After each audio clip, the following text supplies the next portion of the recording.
안녕하십니까, 이진건TV입니다. 논평 시작하겠습니다.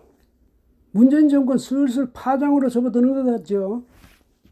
이런 점에서는 노무현 정권과 비슷한 점이 있습니다. 전에 노무현 정권도요, 2004년 제17대 총선에서 대승을 거두고 난 후에 바로 파장 분위기로 접어들었습니다. 그때 47석 분이던 열린우리당이 152석이나 차지했거든요. 그래가지고 대승을 거뒀는데 그 이후에 파장 분위기를 보였습니다. 문재인 대통령, 문재인 정권. 지난 4월에 이 총선에서, 21대 총선에서 그야말로 압승을 거두지 않았습니까? 그런데 벌써 이제 파장 분위기를 슬슬 보이고 있습니다. 이게 파장 분위기죠. 정권에 무슨 질서가 있습니까? 뭐가 있습니까? 도의도 없고 질서도 없고 그냥 완전히 난장판이에요. 이걸 파장 분위기라고 할 수밖에 더 있겠습니까? 이게 다 사실은 보면 두 대통령들의 그 리더십, 이게 빈곤했기 때문에 빚어진 일 아닌가. 그래서 빚어진 일이다. 저는 그렇게 생각합니다. 노무현 전 대통령의 경우는 몽상적 혁명주의자. 아주 말이죠. 꿈은 화려했죠. 말도 아주 거창했고, 그런데 계속 싸움만 하다가 전선을 너무 확대하는 바람에 스스로 제풀에 주저앉았습니다. 문재인 대통령은 꾀가 좀 많죠. 이 사람은 무임승차형 혁명주의자입니다. 혁명을 내세우고 있지만 자기가 앞장 나서서 진두지휘하는 건 별로 없습니다. 사람들 시켜서 앞에 내세워놓고 자기는 뒤에서 있다가 칭찬받을 일에만 나서는 거죠. 한쪽에는 조국, 한쪽에는 윤석열 이렇게 두고 자신의 그 검찰개혁 그걸 이루어보겠다고 했던 사람 아닙니까? 그러니까 이제 조국한테는 좀 고급스러운 일, 멋있는 일, 그러니까 제도를 고치고 하는 이런 일, 기구를 고치는 일, 이런 거. 그 다음에 윤석열 총장한테는 칼을 손에 쥐어주고 지난 정권에 있었던 사람들 그냥 사정없이 내리쳐. 그뿐이었으면 또 괜찮겠죠. 자신이, 그리고 윤석열 총장 자신이 평생을 몸담고 있었던 그 검찰 조직, 그 다음에 지금은 그 조직을 자기가 이끌고 있는 그 조직을 무력화시키라는 겁니다. 조국한테는 멋있는 일 주고 자기한테는 그런 험한 일 시킨 셈이죠. 그래도 이 사람 검사 출신이니까 그런 일은 할 수 있겠는데 보니까 조국 장관, 이 사람이 장관 되면 안 되겠거든. 이 사람은 잘 아니까. 그때부터 분란이 일어난 것 아닙니까? 그래서 문 대통령이 조국 대신에 또 대타로 넣은 사람이 추미애, 더 큰 싸움꾼이죠. 더 요란한 싸움꾼이죠. 그 바람에 정권이 이 모양 된 것 아닙니까? 질서가 있습니까, 이 안에? 난장판이죠. 이런 상황이 되니까 이게 이제 파장이라고 제가 그러는 겁니다. 이런 데는 질서고 뭐가 없어요. 정치 도의도 없어요. 안에서도 그래요. 대통령 눈에만 잘 보이면 내가 막차라도 탈 수 있다. 한 자리 할 수 있다. 이런 생각만 가득 찬 것 같습니다. 그 다음에 문 대통령한테만 잘 보여서 되는 건 아니죠. 그 뒤에 대깨문인가 이런 아주 극렬 지지 세력들, 그 사람들 눈밖에 나도 안 되거든요. 그래서 이낙연, 추미애도 마찬가지고 다 그 눈에 안 벗어나려고 지금 안간힘을 쓰고 있다. 제 눈에는 그렇게 보입니다. 그러니까 무질서하고 이래도 그것만 가지고는 정치 도의도 없고 말이죠. 이 정도는 또 그렇다 치고.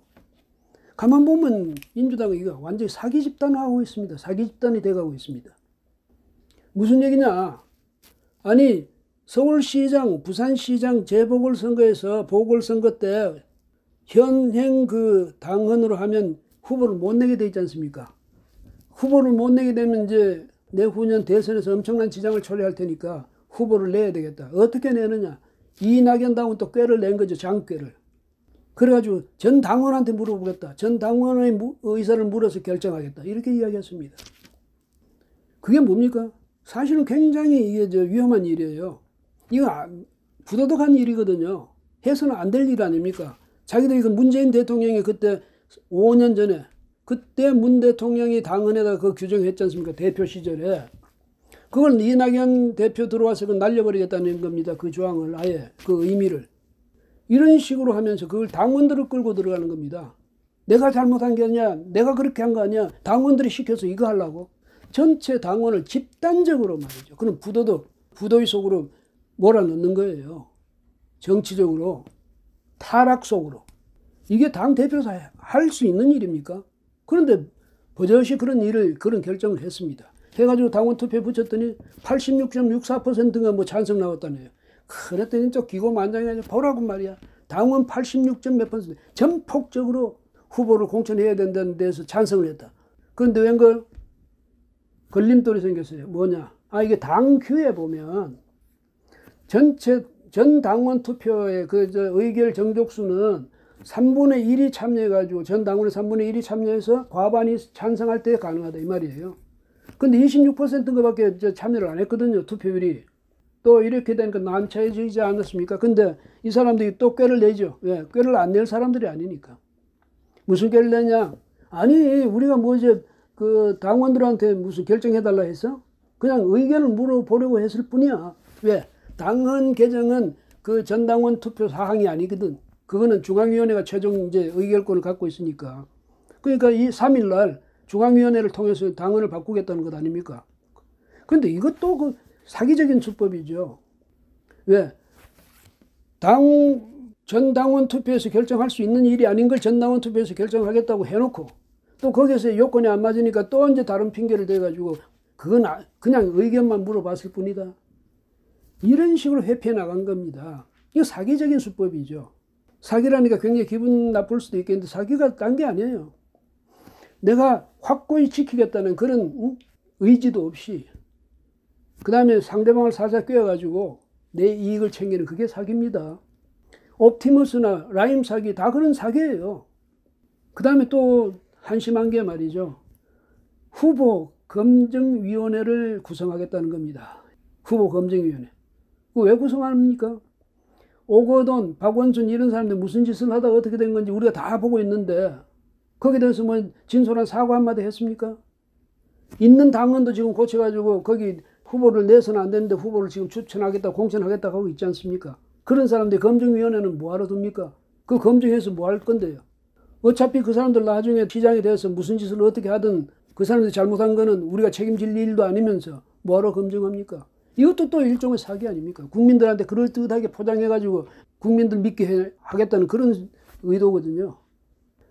이런 정권에서 뭐 하나 제대로 질서가 잡혀가겠습니까? 저마다 그냥 제팔 제헌들기죠. 어떡하든 대통령 눈에 잘 들어가지고 마지막 차라도 타겠다. 그래서 한 자리 하고 싶다. 이 지금에 있는 지위 지키고 싶다. 이거죠. 이런 상황이 되니까 추미애 장관도 마찬가지 아닙니까? 집권당만 그런 게 아니고요. 정부도 마찬가지예요.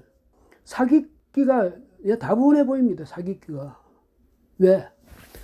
추미애 장관이 윤석열 검찰총장에 대해서 2번, 3번 지휘권 발동한 그 근거가 된 게 뭡니까? 사기꾼들의 폭로예요. 사기꾼들의 진정, 사기꾼들의 주장. 이걸 근거로 해서 그렇게 검찰총장을 수사해서 배제시키는 그런 지휘권 발동이나 하고 이러진 않았습니까? 그것도 해도 잘 안 되니까 자기가 검은 유착이다 막 이렇게 단정했다가 실체가 없으니까 이거는 실체가 없으면 내가 말을 잘못했다. 내가 잘못 생각했다. 미안하다. 이런 게 아니고요. 그건 바꿔 말해서 윤석열이나 누가 중간에서 작용해가지고 있었던 일을 슬쩍 없도록 만든 거 아니냐. 감찰해라. 장관의 감찰권을 발동한 겁니다. 이런 식이에요. 자기가 잘못하면 잘못했다 해야 되는데 일선 검사가 뭐라고 이제 검찰 이 개혁 작업에 대해서 비판을 하니까 그게 무슨 커밍아웃 했다 이래가면서 좌표를 찍어가지고 너 가만 안 둬? 개혁만이 답이야. 이러는 정권이 이게 제대로 된 정권입니까? 그러니까 검찰개혁 이것도 사기라고밖에 볼 수가 없죠. 진정성이 없는 그런 개혁론 아닙니까? 그렇죠? 개혁을 하겠다면서 진정성이 안 보이는 자기들 정권을 위한 자기 개인을 위한 복수심에 불타서 하는 그게 무슨 개혁입니까? 추미애 장관은 그런 거 아니에요. 또 정부 안에도 보면요. 홍남기 경제부총리 이 사람 참 웃기는 사람이에요. 자기가 무슨 뭐 부동산 주택임대차 보호법 그걸 개정하는 등 부동산법 전부 억지로 바꿔가지고 세금 왕창 올리고 말이죠. 전세시장 완전히 말하던 그렇게 만들었잖아요. 전세 못 간다지 않습니까? 자기도 해보니까 안 되거든. 그런데다가 어떻게 됐습니까? 의왕에는 자기 집 팔라고 계약까지 다 해놨는데 세입자가 안 나간다고 그런단 말이죠. 그러니까 계약금의 2배를 물어줘야 될 형편이 됐거든요. 그 해결됐대요. 나중에 어떻게 됐냐 이랬더니 뒷돈 줬다는 것 아닙니까?